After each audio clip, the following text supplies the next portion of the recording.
Luxe et éthique font-ils bon ménage? Peut-on entreprendre dans le secteur de la joaillerie tout en étant engagé pour la planète? C'est ce que vous allez voir cette semaine avec notre invité.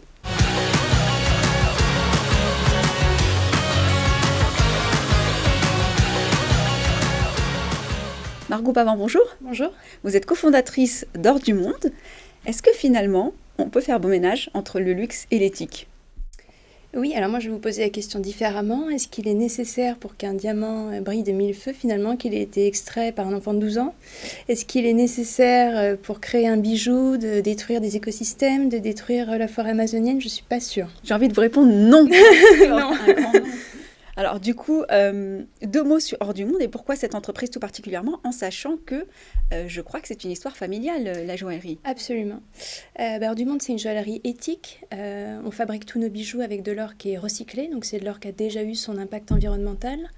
On source nos diamants et nos pierres précieuses de façon à garantir à ce qu'ils soient extraits de façon responsable et respectueux des droits de l'homme et de l'environnement. Et puis on fabrique tous nos bijoux localement, de façon artisanale, à la main, à Paris dans notre atelier avec des artisans qui ont un savoir-faire incroyable. On peut parler de green joaillerie finalement. On peut parler de green joaillerie, tout à fait. Et alors du coup, pourquoi avoir fait ce choix d'entreprendre? Parce qu'après tout, vous auriez pu aussi travailler pour un grand joaillier. J'aurais pu travailler pour un grand joaillier. Après, pour moi, les grandes joailleries n'ont pas encore réussi à faire rimer vraiment luxe et éthique. Quand l'éthique n'est pas dans l'ADN de la marque dès le départ, c'est difficile finalement de changer ses pratiques et de s'adapter.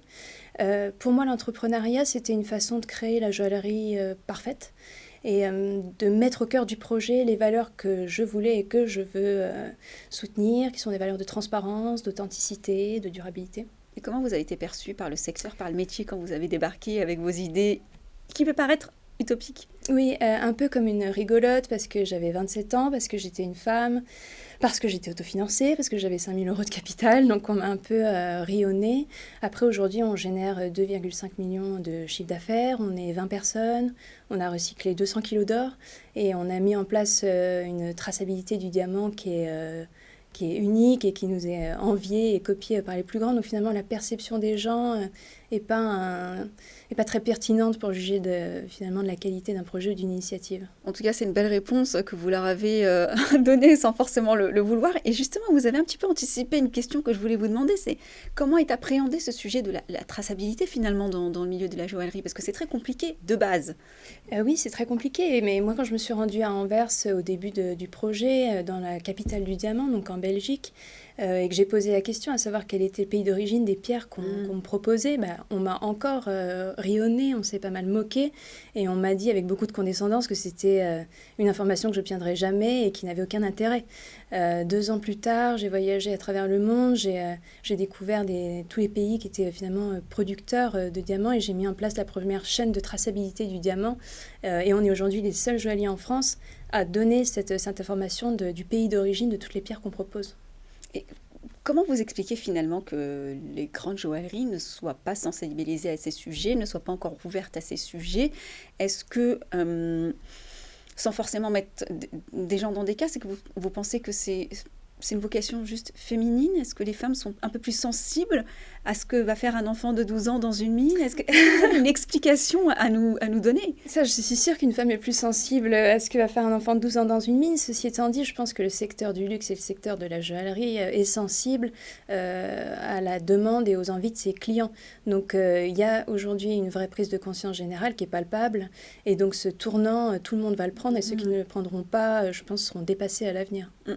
Comment vous avez passé cette crise sanitaire que nous avons tous vécue? Est-ce que vous avez pu obtenir des aides particulières? Alors oui, donc c'était une période extrêmement anxiogène, mais bon, je pense pour tout le monde. C'était d'autant plus compliqué que donc, toutes les projections que j'avais faites se sont avérées inapplicables, qu'on a dû piloter à vue.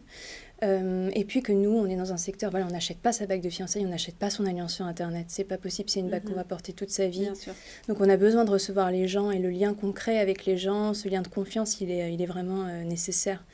Donc c'était compliqué. Toute l'équipe, finalement, boutique a pu être au chômage partiel. Ça, c'était formidable. On a eu des aides de l'État. Et puis, on avait aussi une équipe qui est très motivée, du coup, en télétravail et qui a permis de garder du lien sur les réseaux, etc. C'était important. Aujourd'hui, on voit que ça repart, que les mariages recommencent. Donc, voilà, c'est très encourageant et très positif. À titre personnel, j'étais très heureuse de ce confinement. J'ai pu passer un mois avec mon petit garçon qui avait 1 an à l'époque. La femme d'affaires était angoissée. La mère de famille était comblée. Et d'ailleurs, doublement comblée cette année, puisque vous venez d'avoir votre deuxième enfant. Exactement. C'est facile de concilier comme ça entreprise et vie de famille? Non, ce n'est pas facile, c'est compliqué. Avec le deuxième, c'est très compliqué. Après, comme je vous disais tout à l'heure, l'entrepreneuriat, c'est génial. Ça permet quand même d'organiser son emploi du temps, d'avoir une certaine liberté, même si on est toujours tiraillé entre le temps qu'on accorde à l'entreprise, le temps qu'on accorde ou pas à ses enfants. Et voilà, il y a une vraie culpabilité de ça, mais voilà, en même temps, je suis très soutenue par une équipe qui endosse beaucoup de responsabilités, qui prend en charge des projets, qui me permet d'être, si je puis dire, au four et au moulin. Je pense que vos enfants seront fiers aussi de leur maman et de ce que vous avez accompli, donc c'est ça qui est important. Vos projets pour l'avenir? Nos projets, continuer à grandir, continuer à faire grandir notre atelier pour former de plus en plus d'apprentis, pour conserver ce savoir-faire joaillier qui est très précieux. Et puis ouvrir de nouvelles boutiques aussi en France pour offrir l'alternative hors du monde à davantage de gens. Donc vous avez fait un tour du monde. Avec quel pays vous travaillez aujourd'hui? Alors aujourd'hui, on travaille avec le Canada parce que c'est le pays qui a les normes environnementales les plus strictes sur l'extraction.